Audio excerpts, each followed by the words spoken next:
Laura Glenn Douglas was a Southern woman ahead of her time. She was a modernist, while her contemporaries were realists. Art in South Carolina is still in the horse and buggy stage with the tradition of lavender and lace.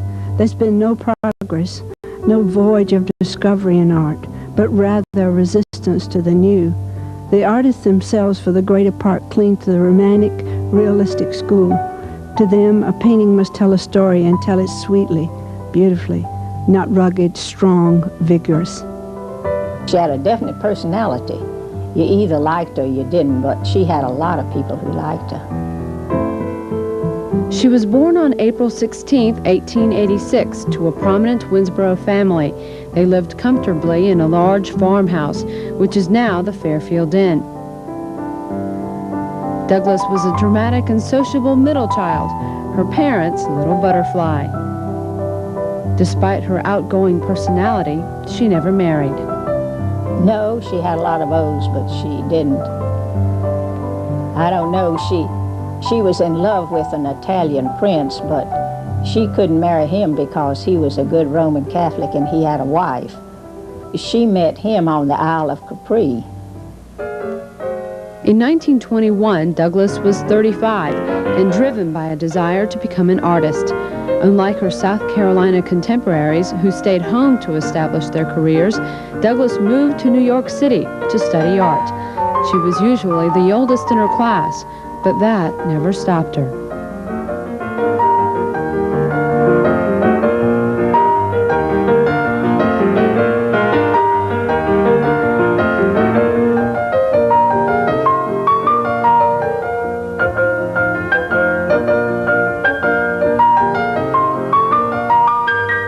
After 6 years of training in New York, Douglas set off for Europe.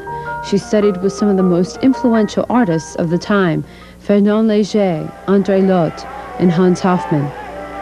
During her 8 years of traveling throughout Europe, Douglas never missed an opportunity to write down notes, sketch, and keep a pictorial diary of her life across the Atlantic.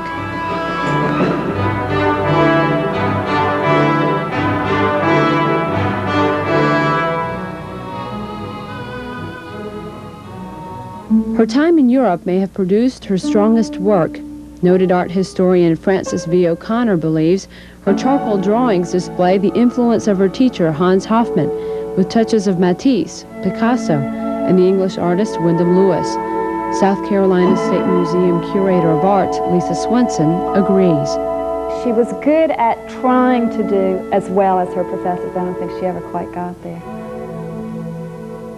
Her lack of a strong personal style was evident after she returned to the U.S. in 1935 and had to follow her own artistic instincts.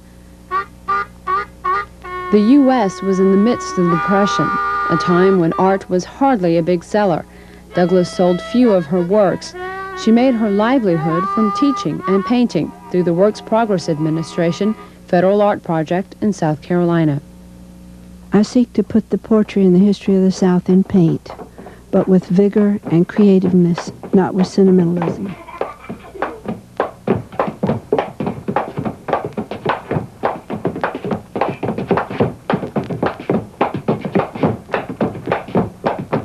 Douglas believed in art for art's sake. Combining the elements of design was essential. Her subjects were secondary, and that is what she taught her students. I'm interested in having art a definite creative thing, not seeing it through a photographic lens, copying only what one sees. Douglas wanted to be nationally known as a Southern artist and hoped the WPA would pave the way. I have an idea this will help me come to the front, as I know my South and would rather paint it. So I'm utilizing my stay on the WPA to be a stepping stone. But her WPA work never led to the fame that she intensely pursued. Most of her WPA work has been lost now, except for a mural she painted in 1940 for the Camilla, Georgia Post Office. It is entitled The Theme of the South, dedicated to her native state of South Carolina. It is Douglas's lasting mark on art history of the South. In 1939, Douglas moved to Washington, D.C. At 53, she was as persistent about succeeding in the art world as she was when she was 35. While in Washington, Douglas often called upon Duncan Phillips. Phillips was one of the most prominent men in the art world in the country. He owned an enviable collection, which included the works of European artists such as Renoir, Van Gogh, and Monet. He also collected works of untested American artists as they were beginning their careers, and after perhaps some insistence, he bought 6 of Douglas's works. He liked her, but they weren't close friends. But her lawyer friend, Hugh Abel, was a good friend of Duncan Phillips. And so in her will, she wanted to have a retrospective exhibition at the Phillips Gallery. But Mr. Phillips said he had thought he'd done enough for her in her lifetime, and he didn't think he could work it in then, because he did have an exhibition in the 40s. Douglas had a number of exhibitions between 1930 and 1945 in the U.S. and abroad. In South Carolina, the Gibbs Art Gallery and the Columbia Museum of Art showed her work. Do you think Laura Douglas thought she was famous? Well, in a way, I think she did. She had a pretty good opinion of herself. She didn't underrate herself, in other words.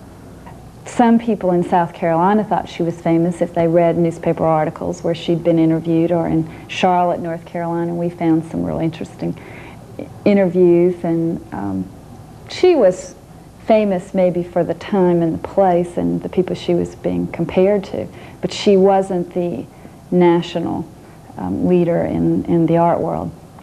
But she would have liked to have been. She tried. Douglas continued to paint and teach until her death on December 26, 1962.